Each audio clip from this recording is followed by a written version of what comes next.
Hey there, John here, and spiders still on my ceiling, but anyway, we'll move on. Next one is courage, of course. So like I said yesterday, I recently found this pamphlet by Norman Vincent Peale called 7 Values to Live By, and yesterday was value number 1, which was integrity, and today is value number 2, which is courage. Ain't it the truth? Ain't it the truth?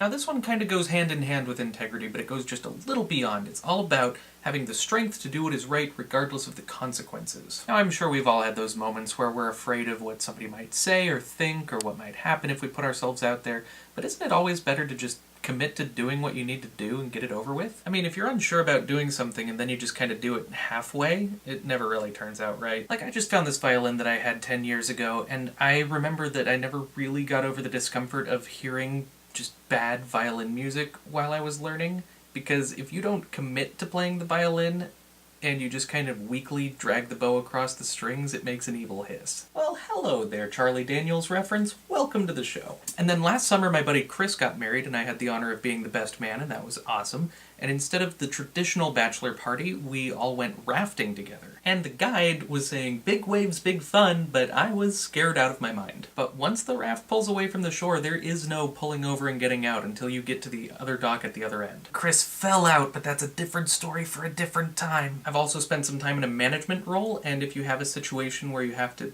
yell at somebody because they're legitimately doing something unsafe or unkind to the customer or whatever the situation is, if you're meek about it, they just flat out will not listen to you and the problem doesn't get fixed. So if there's something that's causing you fear, acknowledge it, take it for what it is, and then find the courage to commit to going ahead and doing it anyway. Because hey, there's no sense in jumping out of an airplane and then being too scared to open your parachute.